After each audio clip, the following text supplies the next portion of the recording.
Hi, everyone. My name is Molly Williams, and we are incredibly excited to launch this new segment called Dig Deeper. Our goal here is that we talk about different scriptures and ideas that were discussed previously in last Sunday's sermon, and that we go deep together as a faith family in asking the questions and making the comments and instructing one another, that we may behold the word of God as a treasure.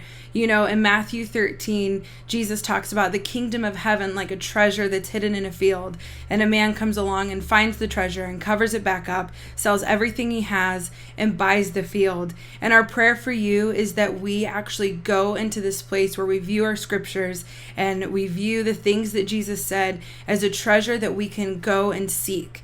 And we invite you to take this opportunity to really go there with your brothers and sisters in Christ. And our prayer is that we go on this journey together of discovering the scriptures as a treasure that we find so valuable that we're willing to sell everything that we have to seek it out. So we want to utilize this space as a springboard for your conversations with the Lord. Feel free to ask questions, make comments, and we are excited to go on this journey with you. Good afternoon and welcome to our Dig Deeper session number 20. Today we'll be talking about just a small segment of our last sermon entitled The Son of Man. I think it was entitled The Son of Man. This past Sunday, July 26th. My name is Bashan Carpenter and I'll be sharing with you for just a few minutes. Listen, last Sunday we talked about Jesus who was laying down some knowledge in a home with Pharisees all around him. It was packed to the brim, and so these four friends thought, as they were looking at Jesus here teaching, they thought about the fact that they had a friend who was paralyzed and in need of healing. So they went back, grabbed the friend, carried him on a bed, brought him to Jesus, and it was so packed that they decided to kind of bust a move and do something different in order to get this friend in the presence of Jesus. And so in the text, Luke chapter 5, verse 20, it says that when Jesus saw their faith, he said, "Man, your sins are forgiven you." When Jesus saw the fact that they went to the top of the house, tore the roof off, made some type of contraption, lowered this dude down to the presence of Jesus, he said, the text says that when Jesus saw their faith, he said, "Hey, your sins are forgiven you." I want to talk about faith that's visible. Faith that's visible. The men were doing something outwardly that expressed what was going on in their hearts inwardly. And so outwardly, they went over and beyond. Inwardly, they were believing in their heart that Jesus is more than able to heal this man. Likely that man that was being carried didn't get carried kicking, dragging, and screaming. That's just my guess. We don't know. But if he wasn't, then that would mean that the four men who grabbed him and brought him to Jesus were acting in faith, and that the fifth man, the man who was paralyzed, was also acting in faith. So now you have five men moving together in faith, trusting, believing that God, Jesus, the Son of God, Jesus, the Son of Man, God of very God, was able to save to the utmost. They were walking in trust, walking in belief. And so when Jesus saw their faith, he granted deliverance. He granted deliverance. And so I want to say that when Jesus saw their faith, he granted salvation or deliverance. Now, this may sound weird that Jesus forgave their sins or forgave this man's sins. But Jesus, as we already talked about in the last segment, Jesus, because he is God, he absolutely has authority over sin. He has the authority to forgive sin. And he has the authority to deliver in any way he decides to. And so when Jesus saw their face, he actually granted salvation. Now, I want to say this. This in no way nullifies Ephesians chapter 2, verses 8 and 9. We know that Ephesians chapter 2 kind of says something like, "For by grace you've been saved through faith," right? It's not of yourselves. It's the gift. It's this gift of God. It's not a result of your works, lest any man should boast. And so salvation has always been by faith through the conduit of faith. And so it's all his doing. It's all his grace. It's all him doing it. And what moves God to save us is when he sees our faith in him. So Paul, I want to say this, that this kind of throws us off when we're saying, well, wait a minute.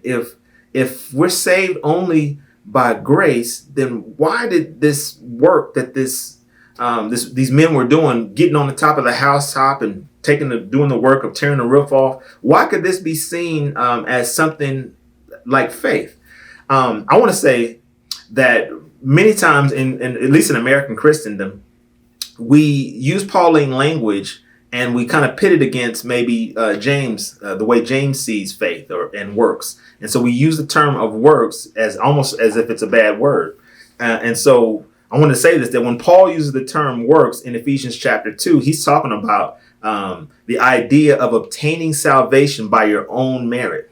Right? That's what he's really talking about. He's not talking about doing some good things, because when we're saved, God gives us the grace to do some good things. It does not nullify the law nor the commandments. It gives us grace to do what God has placed in our heart, the commandments. And so because we misunderstand what Paul is saying in Ephesians, we often misuse the word work. And we've developed not only a ugly view of all works, right? Because all works aren't bad.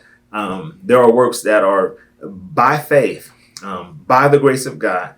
In fact, the greatest work that we could ever do is believing on the Son, Jesus, according to John chapter 6.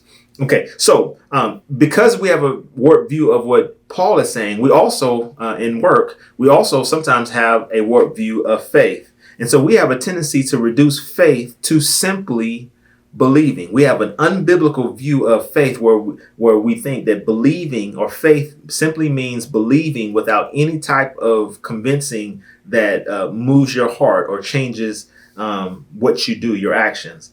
And so I wanted to say this, that biblical faith is to be so fully persuaded, so fully confident in something, so fully persuaded in someone that it then affects your actions. So if you think of it from that point of view, when James said, so faith by itself, if it does not have works, is dead. Absolutely. The biblical faith is the faith that is so overwhelmingly confident that it affects your actions. Biblical faith then, or the results or the effects of biblical faith, can be seen. And so we know this, that when Jesus said, when Jesus saw their faith, he said, your sins are forgiven you. It makes sense that faith, that they were so convinced that Jesus was able to heal and deliver, that it was visible in the way they acted. I'll use Abraham as an example. He is the example that is used actually in James chapter 2. Abraham is the prototypical example for the faith, the type of faith that pleases God.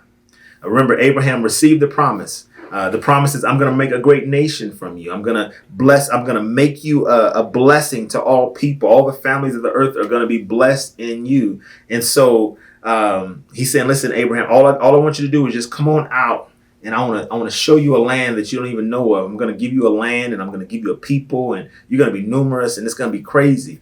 And Abraham believed God.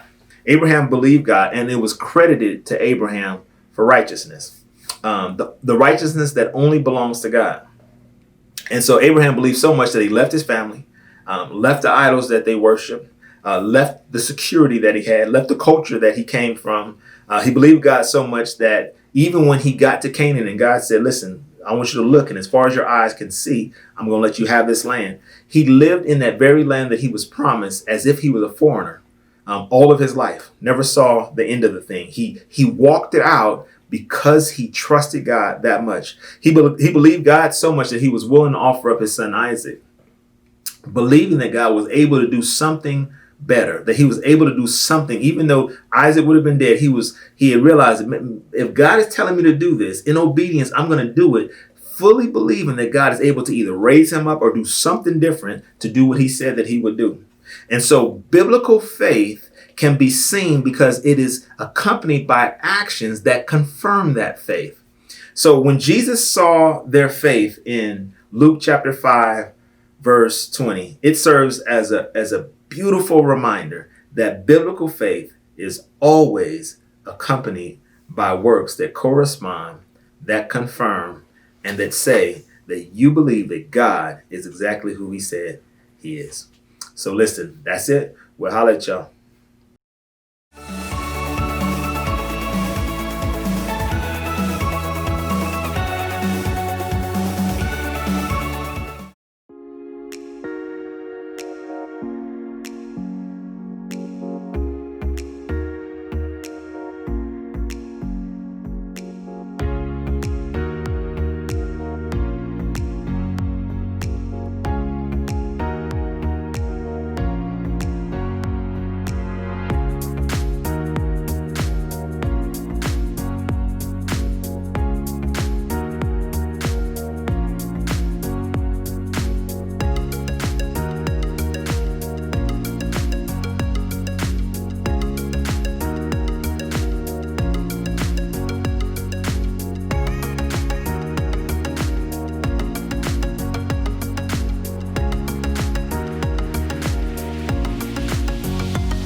Hi everyone, my name is Molly Williams and we are incredibly excited to launch this new segment called Dig Deeper. Our goal here is that we talk about different scriptures and ideas that were discussed previously in last Sunday's sermon, and that we go deep together as a faith family in asking the questions and making the comments and instructing one another, that we may behold the word of God as a treasure.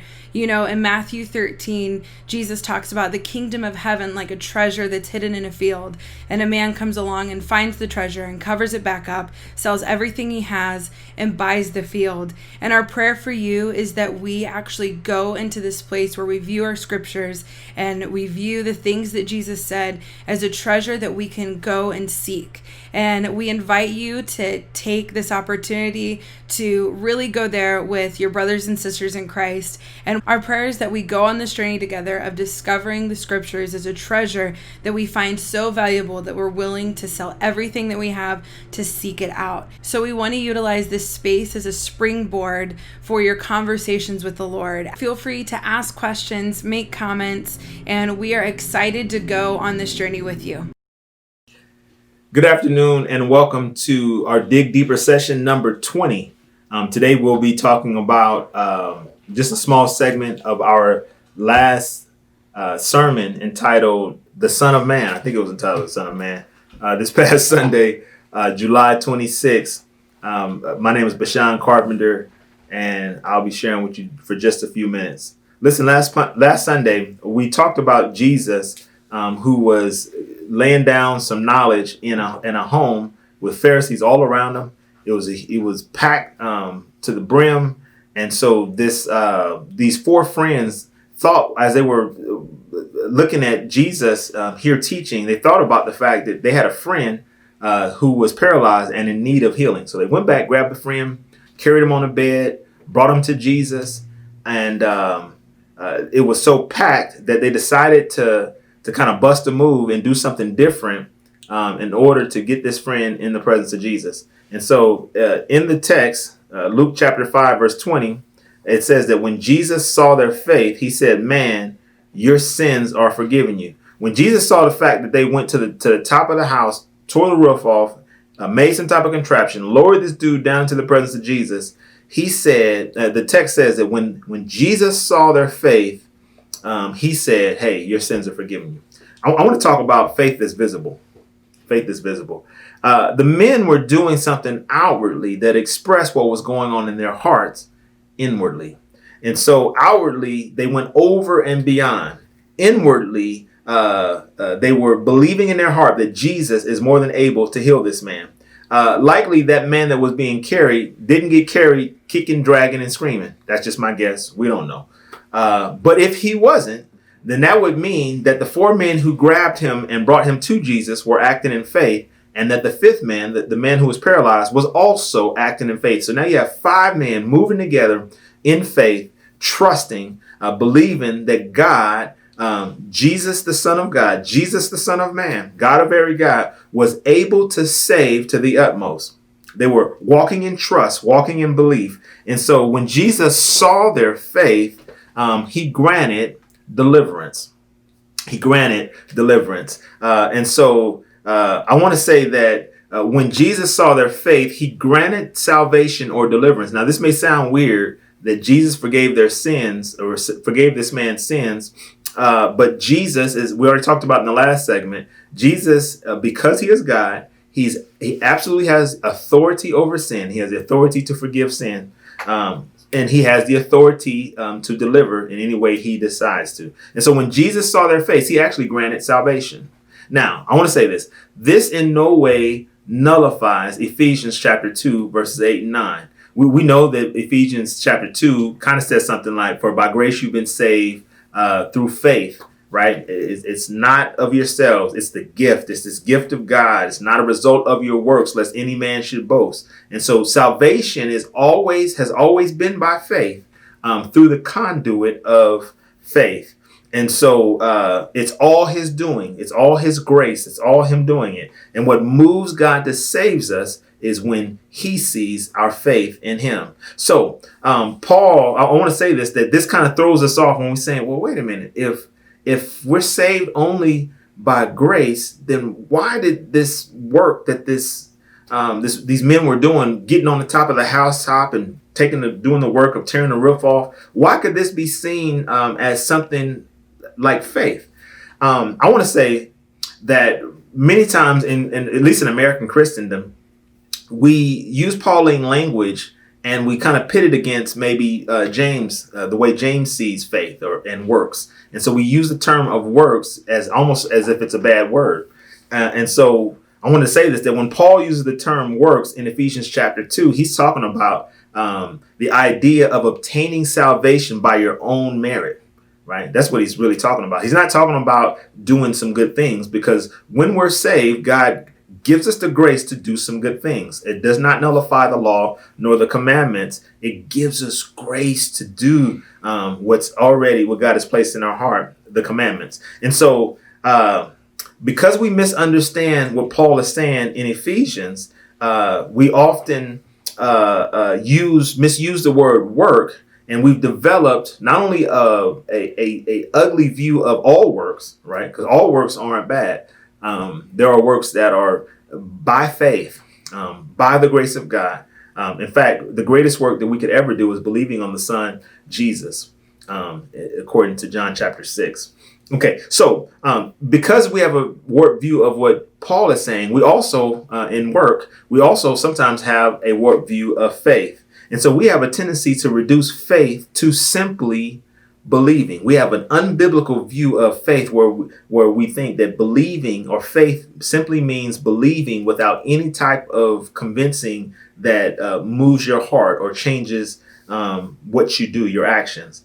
And so I wanted to say this, that biblical faith is to be so fully persuaded, so fully confident in something, so fully persuaded in someone that it then affects your actions.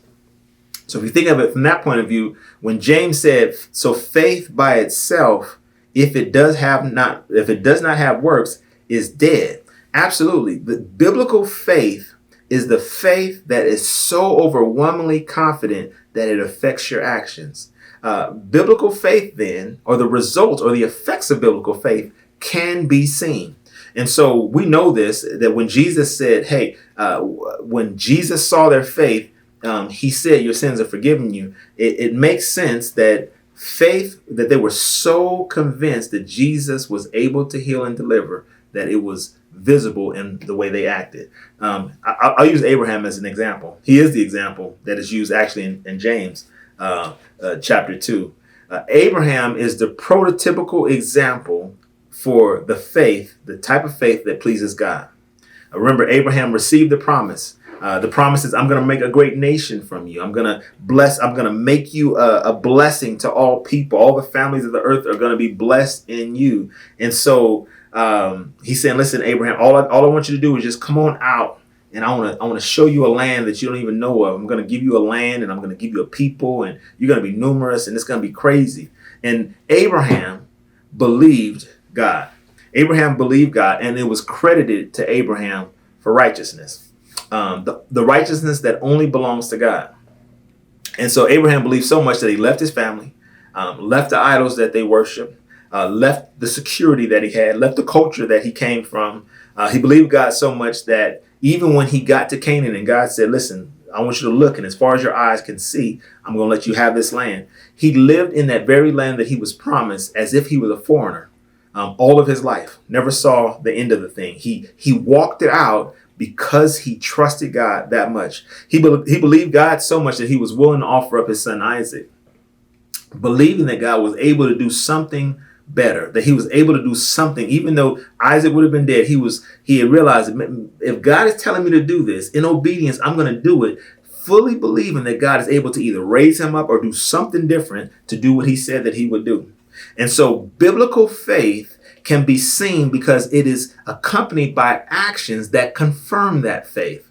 So when Jesus saw their faith in Luke chapter 5, verse 20, it serves as a beautiful reminder that biblical faith is always accompanied by works that correspond, that confirm, and that say that you believe that God is exactly who he said he is.